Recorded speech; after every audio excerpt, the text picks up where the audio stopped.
Assalamualaikum warahmatullahi wabarakatuh.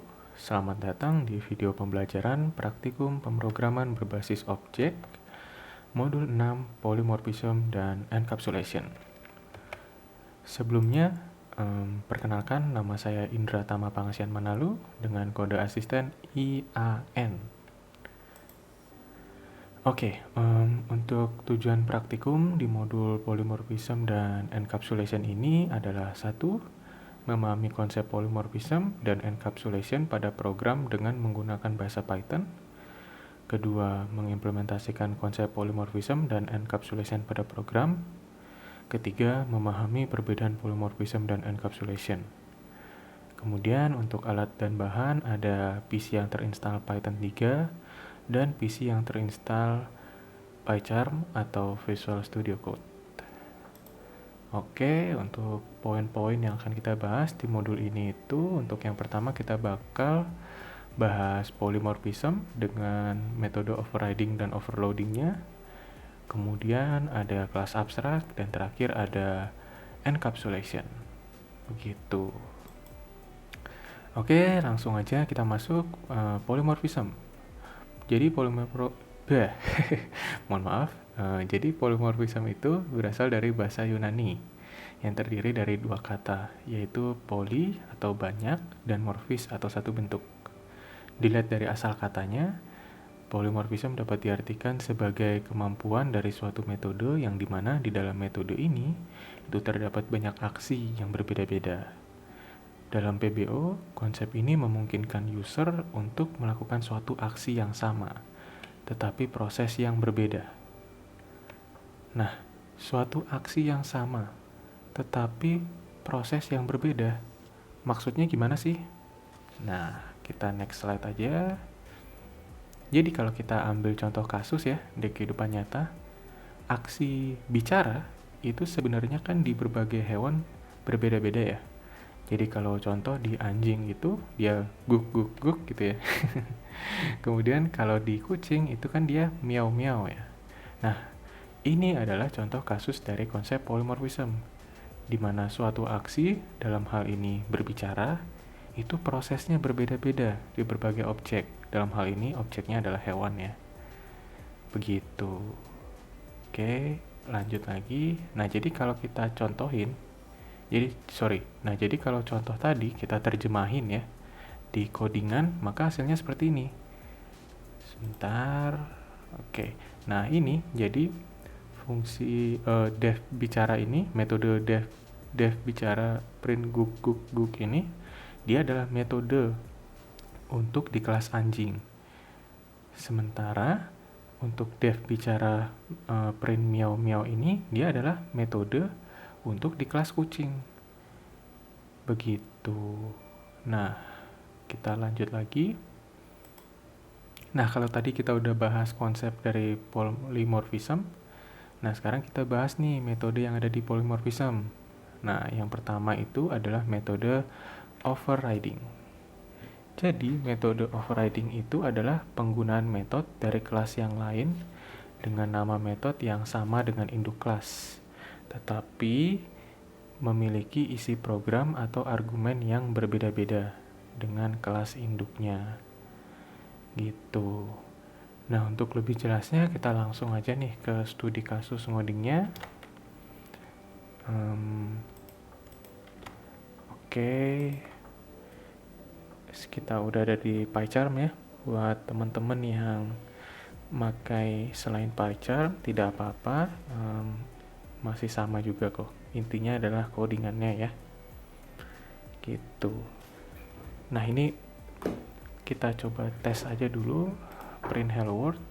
Oke, udah aman ya berarti ya. Nah, kita langsung aja nih. Jadi konsep overriding itu, metode overriding itu jadi misal nih kita punya kelas yang namanya orang tua. Gitu ya, orang tua.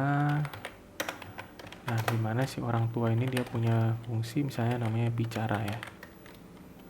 Gitu. Atau mungkin biar samain kayak contoh yang ada di PowerPoint, mungkin kelas makhluk hidup.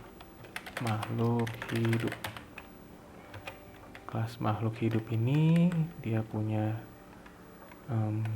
def bicara. Nah, ini kita misalnya print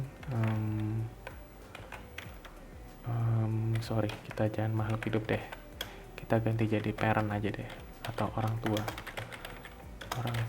misalnya. Jadi kalau dia orang tua bicara, berarti kita bisa bilang ini orang tua yang bicara gitu. Nah, terus ini sedikit flashback lagi ya ke ke modul 5 inheritance ya, tentang inheritance. Jadi kan kalau misalnya anak itu kan dia menginherit dari orang tua gitu ya. Misalnya kita bikin dia anak ini, dia inherit dari orang tua.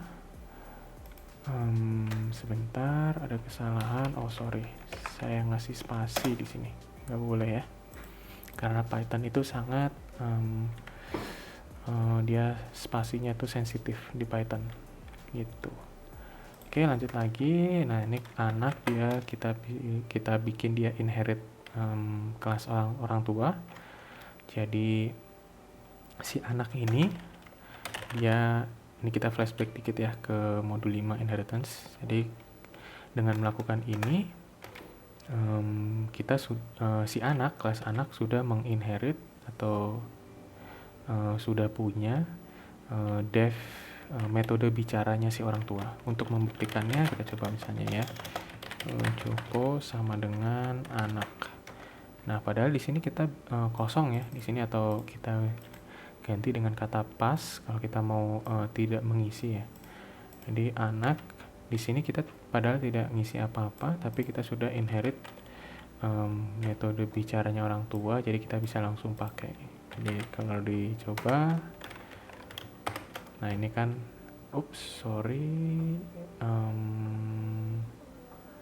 ada kesalahan di line 8. Oh sorry, saya harus instansiate dulu ya, maaf. Joko.bicara. Oke. Kita coba jalanin. Nah, di sini udah ada ini orang tua yang bicara. Padahal si Joko ini adalah padahal Joko ini adalah anak gitu ya. Tapi kita di sini tulisnya orang tua. Nah,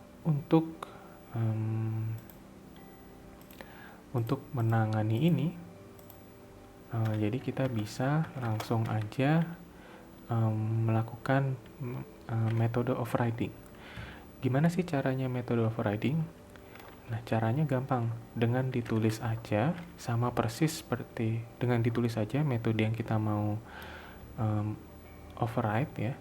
Jadi dalam konteks ini kita mau override metode bicara ini. Jadi kita tulis aja sama persis def bicara self ini ya. Nah, terus kita lakukan apapun yang kita mau di dalamnya. Dan jadi di contoh kasus ini misalnya ini anak yang bicara begitu. Nah, jadi kalau kita coba jalanin lagi, nah di sini kita bisa lihat ya, ini anak yang bicara begitu. Jadi sederhananya metode yang def bicara orang tua ini teroverride gitu. Lalu gunanya untuk apa bang? Kenapa kita nggak gini aja misalnya? Kenapa harus kayak gini? Kenapa harus kayak tadi gitu? Kenapa? Padahal kan sebenarnya kalau kayak gini juga aman-aman aja ya gitu. Nah, sekarang untuk menjawab itu sebenarnya kan kalau kelas orang tua ini misalnya orang tua misalnya punya def misalnya kekayaan, misalnya metode kekayaan, kita print misalnya print kekayaanku misalnya 10 juta gitu. Nah, gunanya metode overriding ini adalah gunanya adalah ketika kita inheritance. Jadi ini anak sekarang kan dia menginherit ya, dia memiliki semua yang, jadi sebentar ini ganti jadi orang tua dulu. Jadi kalau kelas anak menginherit orang tua, berarti kan dia sudah punya semua hal ya, semua yang punya orang tua sekarang dimiliki sama anaknya gitu. Nah, gunanya metode overriding adalah dia bisa mengubah hal-hal yang tidak diinginkan atau hal-hal yang ingin diubah dari orang tua gitu. Jadi contohnya mungkin jangan kekayaan deh, mungkin sikap gitu. Mungkin kalau sikapnya orang tua nih galak misalnya, itu si anak. Nah di sini kita bisa bikin sikapnya si anak itu misalnya baik gitu, baik dan ramah gitu. Nah tapi di sini kekayaan kita nggak mau ngubah ya, kita mau aja 10 juta gitu. Kita nggak mau itu hilang ya, atau kita nggak mau ubah, kita mau juga dapat gitu. Nah jadi sekarang kita bisa joko.bicara, bisa joko. Apalagi kekayaan, joko.sikap gitu. Nah sekarang semuanya sudah sesuai yang kita mau ya. Jadi Joko ketika bicara dia ini anak yang bicara, ini bukan orang tua. Kekayaannya tetap sama dengan orang tuanya ya, dia nggak mau hilang 10 jutanya. Terus kalau untuk sikap, nah sikap orang tuanya kan buruk ya, galak gitu. Nah dia berubah jadi dia mau jadi baik dan ramah gitu. Sederhananya kegunaan dari metode overriding. Oke, kita lanjut lagi ke PowerPoint-nya. Lanjut lagi, oke, untuk kemudian ada metode overloading nih. Jadi overloading ini adalah penggunaan metode di suatu kelas yang memiliki metode yang sama, tetapi memiliki isi program atau argumen yang berbeda. Waduh, maksudnya gimana tuh? Nah, untuk lebih jelasnya kita langsung aja nih ke studi kasus ngodingnya ya. Kita balik lagi ke PyCharm-nya. Oke, kita coba tes dulu. Oh ya, ini sedikit tips aja ya buat teman-teman yang mau ngejalanin program Python di PyCharm. Daripada mencet ini berkali-kali ya, mending langsung aja tekan shortcutnya Shift F10. Control Shift F10. Nah gitu, untuk berubah ya.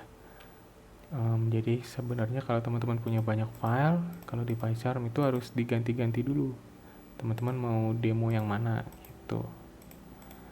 Nah ini kan tadi masih tulisannya masih demo ya.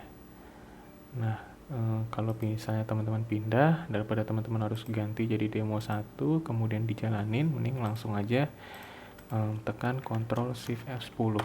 Nah itu nanti langsung ngebaca. Begitu juga dengan kalau misalnya mau balik lagi, ini Ctrl F10. Nah kita balik lagi ke program yang ini gitu. Nih kita balik lagi Ctrl F10. Nah Ctrl F10. Oke. Hello world ya, udah aman. Sekarang kita bahas metode overloading.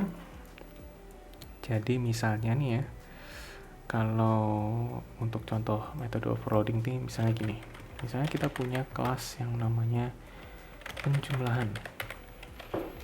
Gitu, penjumlahan objek. Oke, nah di sini teman-teman misalnya mau atau jangan penjumlahan deh, sorry jelek contohnya, misalnya kelas aritmatika gitu ya. Di aritmatika kan ada tambah, kurang, kali, bagi ya. Misalnya kita mau bikin metode nih di kelas aritmatika, metode tambah misalnya, dimana ditambah ini misalnya pertambahan antara dua bilangan. Jadi kita bisa specify aja dua parameter ya, A dan B misalnya, atau jangan A dan B deh, angka 1, angka 2 ya. Nah terus nanti kita mau dia return angka 1 tambah angka 2 gitu. Nah berarti kan ini kalau kita pakai ya fungsi def tambah ini, misalnya kita mau pakai misalnya hitung sama dengan misalnya aritmatika, kita instansiate dulu, kemudian hitung misalnya hasil sama dengan hitung dot tambah misalnya 10 dan 20. print hasil. Nah, di sini udah kecetak ya, kan 10 tambah 20 itu 30 ya. Nah, ini kita print hasilnya 30 ya. Dia udah menjalankan metode ini dengan baik. Nah, tapi ada masalahnya gitu ya. Kalau misalnya aku mau nambahin dia jadi pertambahan, dia nambah 3 bilangan sekaligus gitu misalnya kalau kita mau nambahin 10, 20, 30 nih, gimana caranya? Nah, tentu kita langsung kepikirannya ya udah tambahin aja parameternya di sini kan gitu, jadi angka 3 gitu. Ya udah, di sini tinggal angka 3 gitu. Nah, terus tiba-tiba nih, nah ini kan udah ya angka 1, 2, 3, 10, 20, 30, kalau ditambah hasilnya kan 60 ya.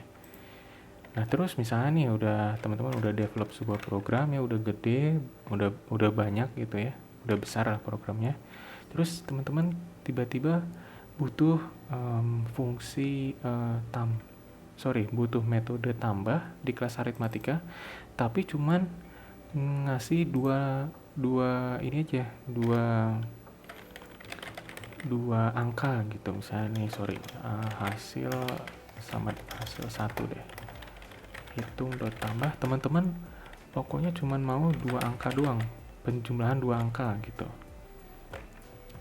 Nah, ini kan akan menghasilkan sebuah isu ya, dimana isunya adalah kalau kita jalanin, nah di baris 10 yaitu ini ya, di sini di baris 10. Nah, di sini dibilang tambah missing 1 require positional argument, angka 3, yang artinya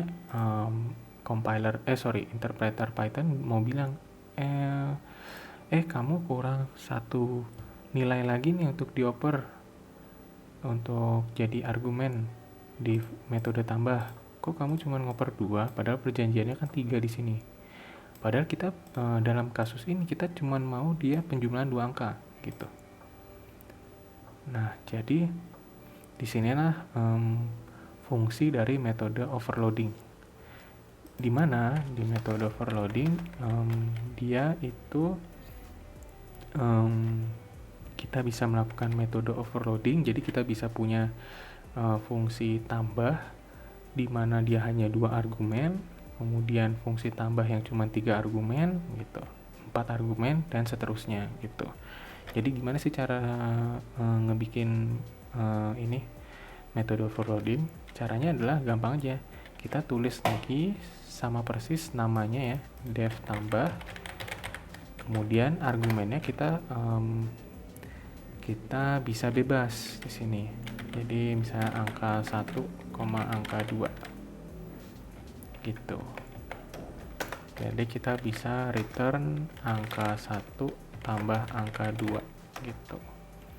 Dan mungkin kalau ini kan karena bebas ya, jadi mungkin kita mau kalau dia penjumlahan 2 angka, kita mau dia tambahin nilai 100 juga gitu. Nah, ini bebas. Nah, jadi tujuan dari metode overloading itu selain dia bisa memiliki misalnya nih ditambah ini parameternya 3, berarti kita mau dia penambahan angka 1, angka 2, angka 3. Sementara kalau dia cuman 2 parameter, kita mau angka 1 ditambah angka 2 ditambah 100 gitu. Jadi gunanya metode overloading ini adalah kita bisa specify kalau misalnya user ngasih argumennya cuma 2, lakukan A misalnya. User ngasih 3 argumen, lakukan B. User ngasih misalnya 4 argumen, lakukan C, dan seterusnya. Gitu tujuan dan kegunaan dari metode overloading. Nah, tapi kalau kita jalanin ini, dia akan error. Kenapa errornya? Ini di line 14 ya. Nah, karena di sini dia masih error yang sama ya, tambah missing 1 require positional argument angka 3, yaitu ini. Nah, ini kenapa? Karena sebenarnya Python itu dia tidak support untuk teknik OOP, metode overloading ini, begitu. Nah terus kok abang udah tahu di Python nggak bisa gitu ya, terus kok abang ngajarin gitu.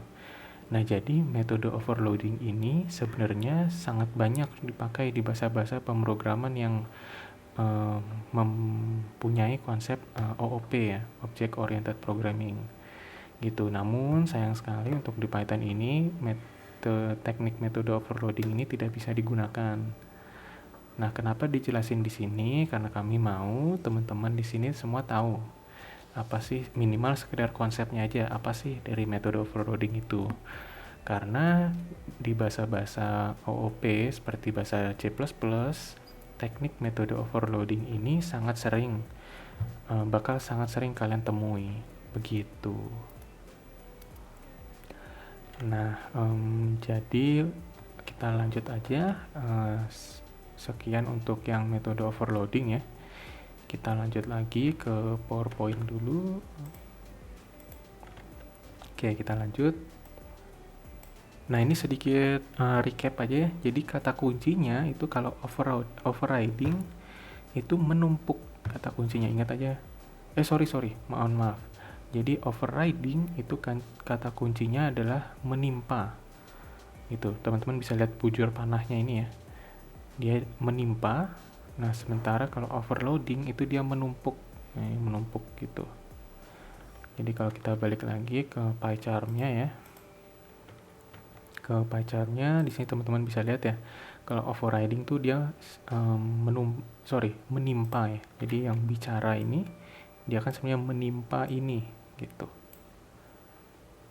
Ya ini juga sikap yang di anak nih sebenarnya kan dia menimpa dari yang sikap yang orang tua ini. Kemudian kalau overloading ini sederhananya dia hanya menumpuk gitu ya. Dia menumpuk. Jadi kalau 2 parameter jalanin metode ini. Kalau 3 parameter kalau si user ngasih 2 argumen doang jalanin metode ini. Kalau si user ngasih 3 argumen doang jalanin metode ini gitu, dan selanjutnya gitu. Oke, teman-teman semoga paham. Kita lanjut lagi ke PowerPoint. Oke, kita lanjut ke materi berikutnya yaitu kelas abstrak ya. Jadi di kelas abstrak ini merupakan kelas yang di dalamnya terdapat satu atau lebih metode abstrak. Sebuah metode abstrak merupakan metode yang dideklarasikan, tetapi dia tidak memiliki implementasi apapun. Ya, benar. Teman-teman gak salah baca. Jadi mungkin teman-teman bingung ya. Sebuah metode abstrak merupakan metode yang sorry. Ini typo ya. Ini bukan metode abstrak. Oh, sorry. Benar. Mohon maaf. Jadi ya, teman-teman gak salah baca. Jadi sebuah metode abstrak itu merupakan metode yang dideklarasikan tapi tidak memiliki implementasi apapun. Nah, buat teman-teman yang masih bingung, kita coba aja dulu next slide. Nah, jadi kita coba cerita-cerita dulu kali ya, biar lebih gampang mahamin kelas abstrak ini. Jadi aku bakal jelasin pakai kasus game Mobile Legends ya teman-teman. Buat teman-teman yang belum pernah main Mobile Legends, sederhananya di game Mobile Legends itu ada berbagai macam karakter atau biasa disebut hero. Nah, hero-hero ini dia masing-masing itu mempunyai 3 kemampuan itu atau biasa disebut skill. Jadi 3 skill yang berbeda-beda satu sama lain. Teman-teman tenang aja, ini teman-teman gak perlu tahu ya ini skill 1 lempar 1 pisau ini apa maksudnya, terus ini gertak tanah, cincin api. Teman-teman tenang aja, teman-teman gak perlu tahu. Tapi coba teman-teman perhatiin deh dari slide ini, dari hero Gusion, hero Gatot-Kaca, hero Harley ini apa yang sama dari ketiga ini gitu. Apakah namanya? Oh ini bang sama-sama G bang nih, G Gusion, G Gatot-Kaca. Atau misalnya apa lagi? Oh sama-sama A nih bang, ini kaca nih, ini Harley.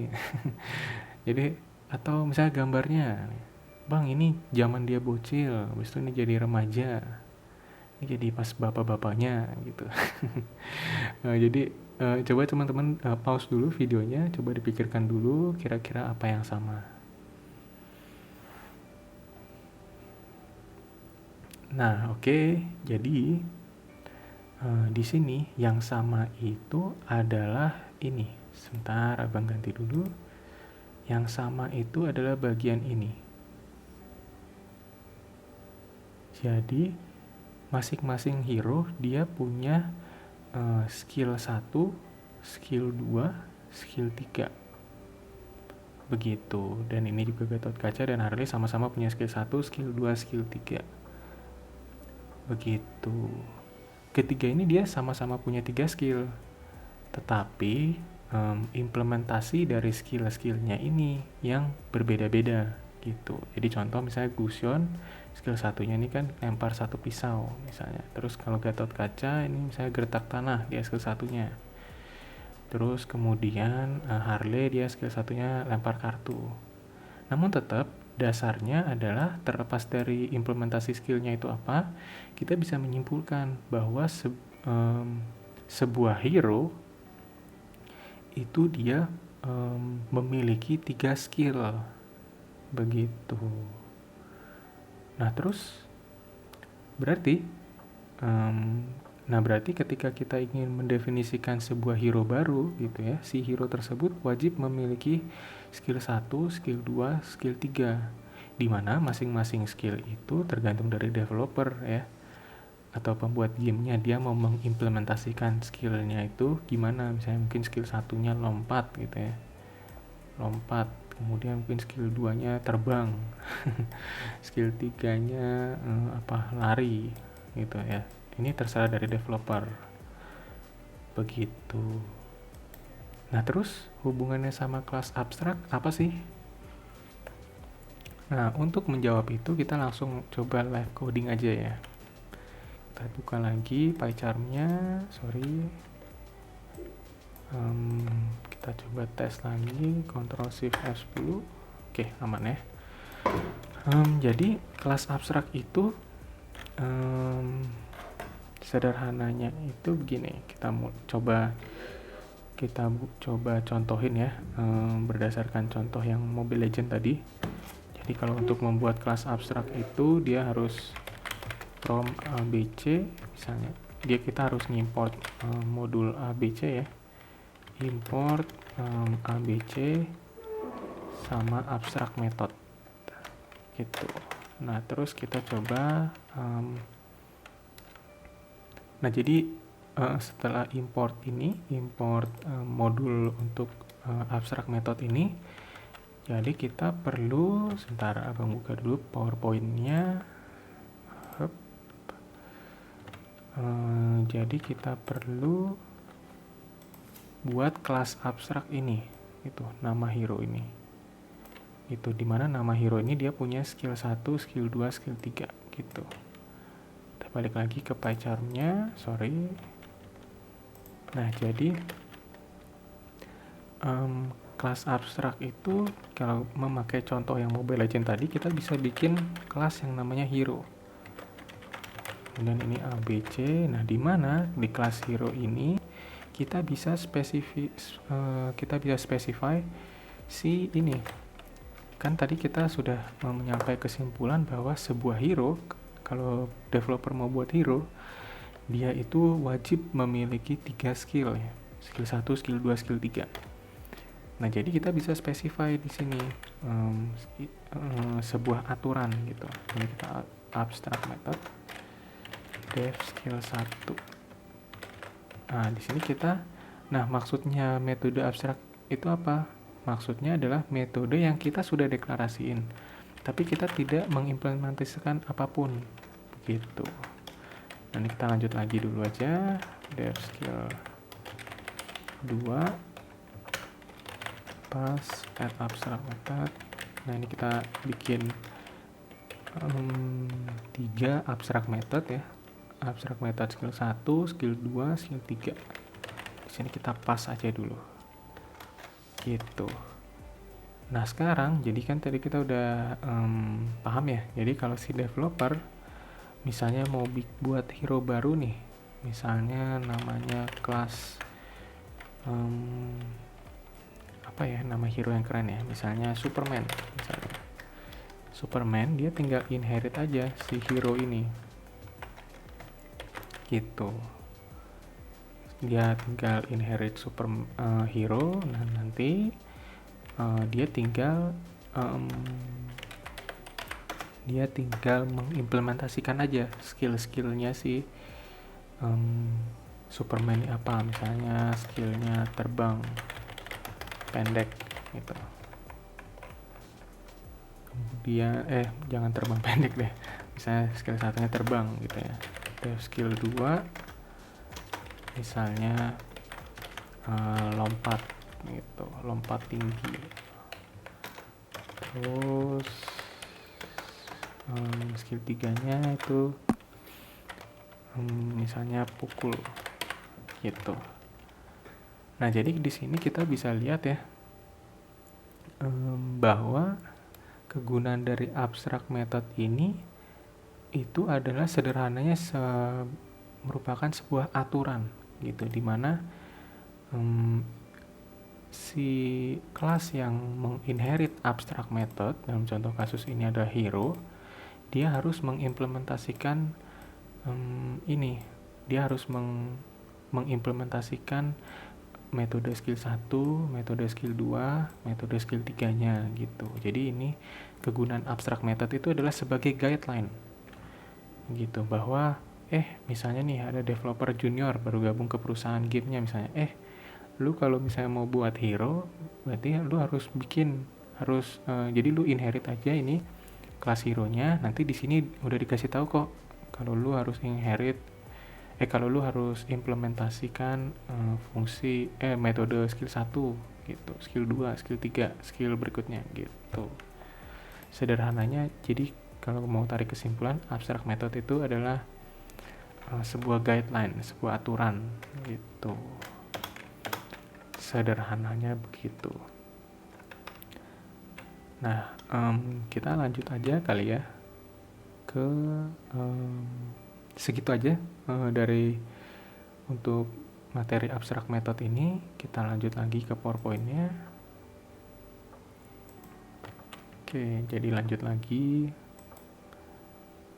Nah, jadi kalau hubungannya dengan kelas abstrak, kalau kita mau tarik kesimpulan ya, kelas abstrak di dunia pemrograman, bukan hanya di bahasa pemrograman Python saja ya.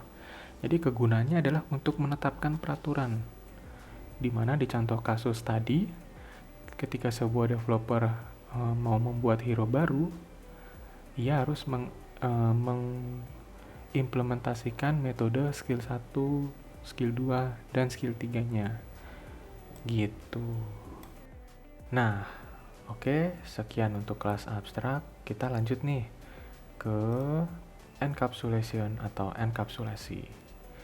Nah, encapsulation atau disebut sebagai konsep pembungkusan dalam OOP adalah sebuah proses atau cara menyembunyikan informasi dari suatu kelas program sehingga tidak dapat diintervensi oleh program lain. Dengan demikian, kita dapat membuat program yang terintegrasi tanpa harus mendeklarasikan variabel-variabel yang bersifat eksternal. Nah, biar lebih jelas mengenai konsep encapsulation, mending kita langsung aja nih ke studi kasus ngodingnya. Gitu, kita buka lagi PyCharm-nya sebentar.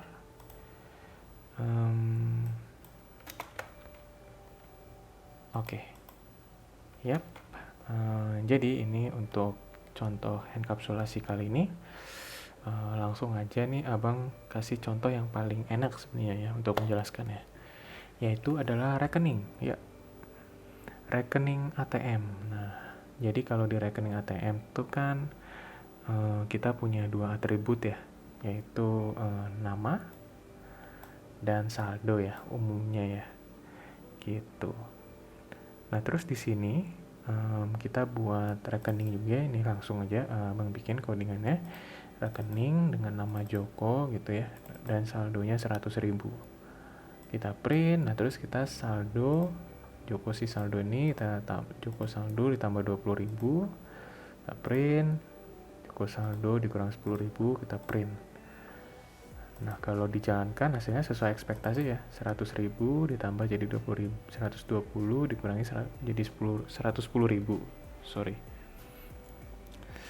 Nah, jadi di sini kita bisa lihat ya bahwa kode program di bagian main program ini itu kan sebenarnya berjalan sesuai ekspektasi ya.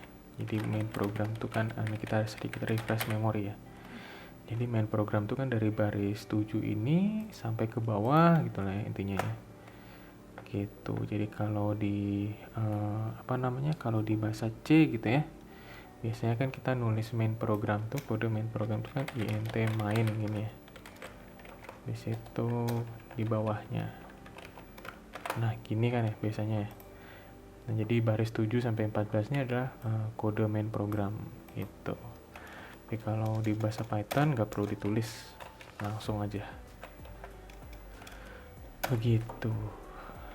Nah di sini kenapa kita bilang sesuai ekspektasi ya? Karena tadi ini 100.000 ditambahin 100.000, 20.000, dia ya udah 120 dikurangi 10.000, 110.000 gitu.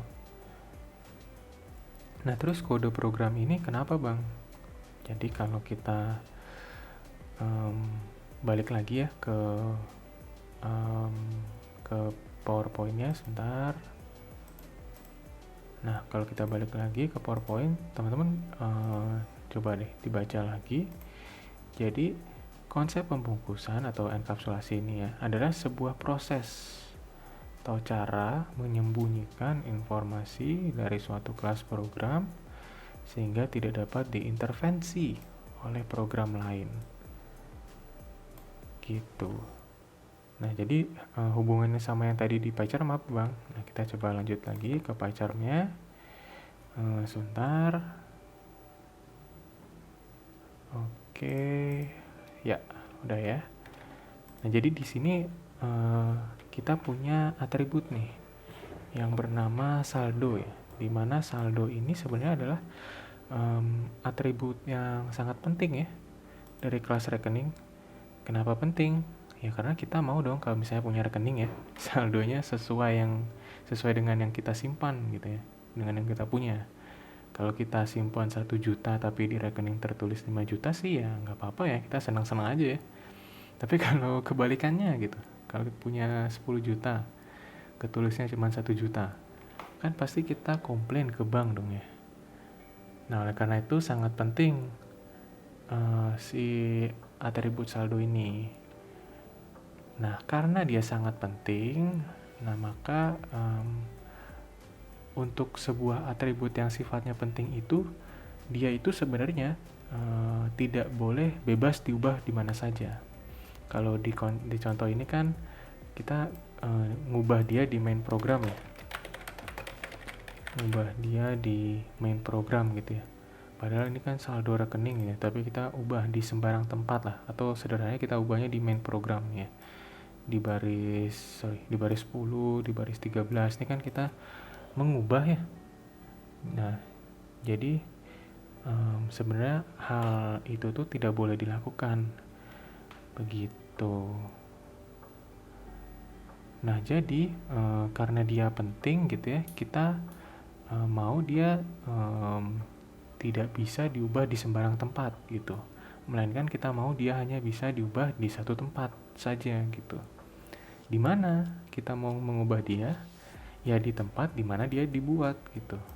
Dalam kasus ini adalah ya kita buat atribut saldo di kelas rekening, ya kita mau dia berubah nilainya ya di kelas rekening juga gitu.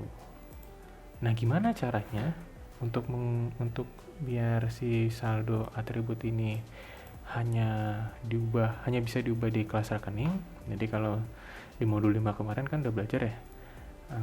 Jadi kita bisa mengubahnya atau kita bisa bikin dia hanya bisa berubah di kelas rekening gitu ya, yaitu dengan menggunakan akses modifier private gitu. Jadi kalau teman-teman masih ingat kan pakai underscore 2 kali gitu ya sebelum namanya gitu. Nah tapi mungkin teman-teman udah pada nyadar nih, nah tapi hal ini kan akan menimbulkan suatu masalah gitu. Yaitu apa lah, Bang? Kalau dibikin private gini kan berarti properti tersebut nggak bisa diubah di main program, Bang. Terus nanti kalau mau ngambil uang atau nambahin uang gitu kan harus dari main program, tapi Bang. Sebagai contoh, kita jalanin aja ini ya. Coba jalanin lagi sekarang. Nah, error dia. Rekening objek. Nah, ini di line 8 ya. Line 8. Iya. Jadi karena dia private gitu ya. Jadi dia tidak bisa ditampilkan gitu ya. Nah, makanya di sini dia bilang rekening objek has no attribute saldo di baris 8 ya. Ini kalau kita hapus juga. Jadi selain kalau ini sedikit flashback modul 5 ya. Kalau akses modifier sebuah properti itu private, ini kalau di public dia nggak bisa ditampilin nilainya dan nggak bisa diubah juga. Jadi ini kan nampilin ya, nggak bisa ditampilin, nah nggak bisa diubah juga gitu. Kita coba aja jalanin nih. Nah ini line 9, object has no attribute saldo di line 9. Nah ini nggak bisa dilakukan gitu. Nah terus jadi ini gimana Bang gitu kan. Aduh kok jadi kita mau jadi biar aman gitu ya, mau private tapi kok malah jadi error gini Bang gitu. Nah jadi disinilah datang konsep yang namanya encapsulation begitu yang tadi kita bahas, dimana disinilah konsep encapsulation dengan metode setter dan metode getternya digunakan gitu. Dimana kalau kita mau ngambil uang dari saldo ini misalnya, itu kita tinggal buat aja yang namanya metode setter. Jadi misalnya kita mau bikin ambil uang gitu ya, ini metode setter. Ambil uang misalnya, berarti kan kita butuh self, terus kita butuh uang yang mau ditarik gitu ya misalnya. Nah terus kalau itu pas mau uang ditarik ini kita bikin if self saldo gitu ya, saldonya gitu lebih dari atau sama dengan uang ditarik gitu. Nah habis itu self.saldo sama dengan self.saldo dikurangi uang ditarik. Nah maksudnya ini tuh apa sih? Jadi dev ambil uang ini itu sederhananya adalah metode setter untuk atribut saldo ini gitu. Jadi setter itu kan ini ya berasal dari set ya, soalnya set ya itu kan bahasa Inggris ya. Kalau di bahasa Indonesiain kan itu kan artinya menetapkan gitu ya. Dalam hal ini ambil uang ini adalah metode yang menetapkan sebuah nilai. Dalam hal ini adalah si atribut saldo ini gitu. Jadi di sini di metode setter ini nanti yang mau ngambil uang misalnya, yang mau ngambil uang itu tinggal menggunakan fungsi ini aja. Misalnya kita tinggal menggunakan fungsi si ambil uang ini gitu. Jadi contoh misalnya ini ya, misalnya kita mau ngambil uang berapa?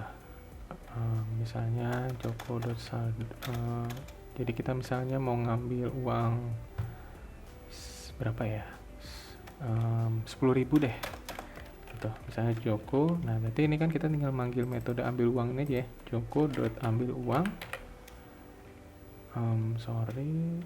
Joko.ambil uang.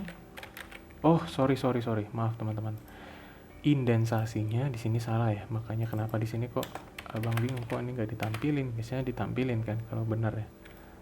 Ini indensasinya harus di shift tab ya kalau dibaca.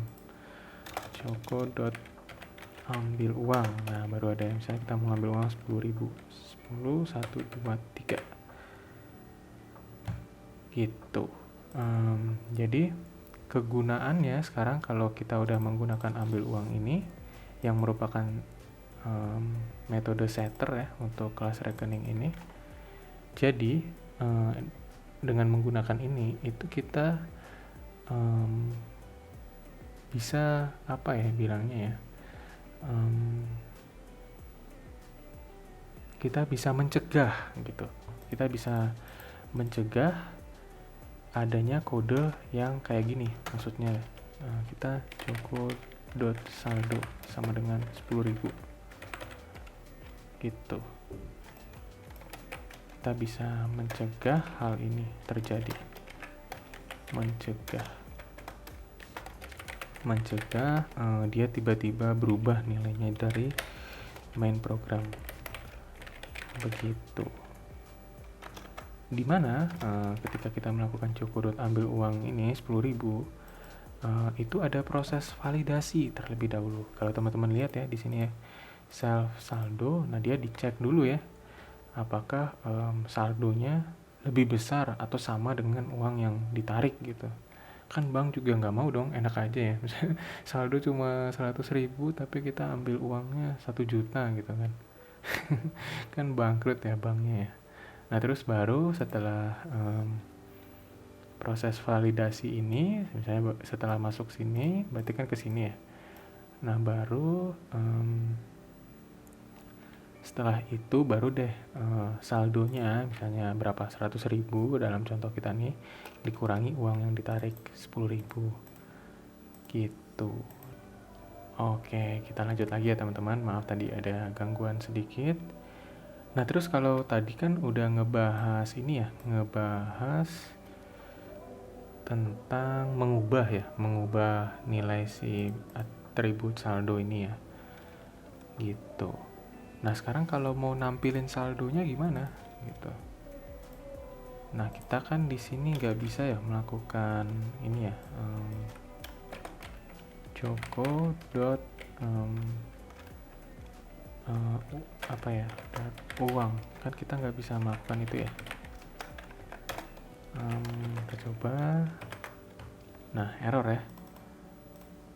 Terus sorry bukan uang, saldo.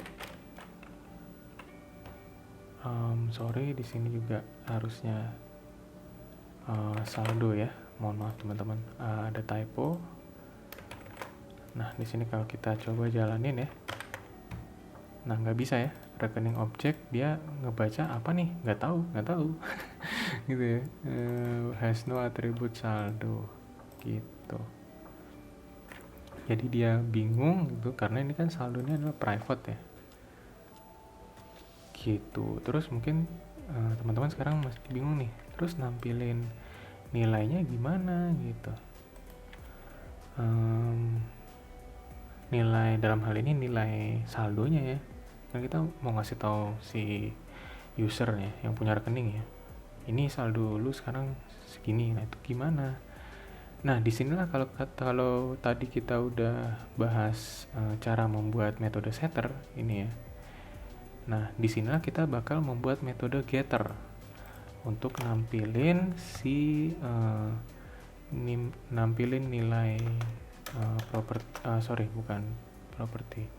Disinilah metode getter itu digunakan untuk nampilin dalam contoh kita ini atribut saldo gitu. Jadi kita tinggal gampang aja def misalnya apa ya, tampilkan uang misalnya gitu.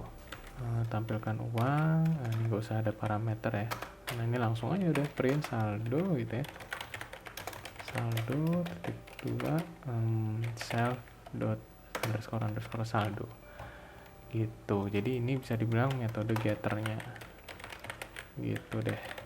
Soalnya kan getter itu kalau kan itu berasal dari get ya, kalau di bahasa Indonesia kan artinya mendapatkan ya, atau dalam hal ini metode yang mendapatkan nilai dari suatu hal.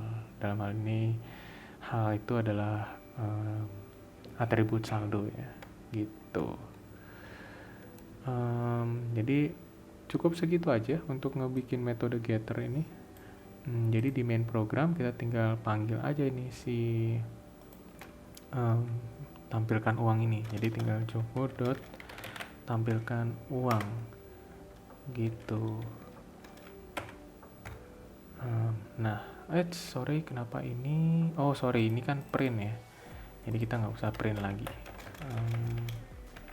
Oke, Joko tampilkan uang. Nah, ini kan kelihatan ya saldo 90.000. Kita coba lagi misalnya berapa? 90.000 kita mau nariknya. Tuh, terus harus kalau ditampilkan uang dia itu bakalan 0 gitu ya. Nah, kalau kita ambil lagi padahal saldonya kita udah tahu 0 ya. Kalau kita ambil lagi gitu ya, atau jangan deh, atau di sini misalnya kita ambilnya 80.000 dulu deh. Nah ini kan masih ada saldo 10.000 ya. Nah terus kalau kita ambil lagi uangnya gitu ya, misalnya 80.000, padahal kan sisa uangnya 10.000 ya. Kalau kita tampilkan ya dia bakal cuek aja, saldonya tetap 10.000, dia cuek aja gitu, karena dia tidak lolos validasi ini ya. Saldo harus lebih besar dari uang yang ditarik, lebih besar atau sama dengan gitu. Nah jadi semua yang kita barusan pelajari ini di program rekening ini, di program dengan kelas rekening ini, itu adalah konsep encapsulation, di mana informasi, dalam hal ini attributes yang sifatnya penting. Kalau di contoh ini kan saldo ya, si saldo ini itu disembunyikan. Maksud disembunyikan di sini, main program, kode yang ada di baris ini dia tidak bisa mengakses secara langsung si atribut saldo ini gitu. Jadi dia tidak bisa mengubahnya atau mengambil nilainya gitu secara langsung, melainkan dia untuk mengubah nilainya itu harus menggunakan metode setter dulu, setternya si rekening ini gitu. Jadi kita panggil ambil uang. Begitu juga dengan kalau mau nampilkan uang, kita harus panggil metode tampilkan uang yang dari rekening ini. Si tampilkan uang ini dia adalah metode getter untuk atribut saldo ini. Begitu. Oke, begitu aja untuk konsep enkapsulasi ini. Kita lanjut ke PPT lagi ya. Jadi kalau kita lanjut ke PPT sebentar, kita next slide. Nah, oke. Sekian dari saya ya. Udah slide terakhir juga, kurang lebihnya mohon maaf. Terima kasih sudah menonton. Akhir kata, wassalamualaikum warahmatullahi wabarakatuh.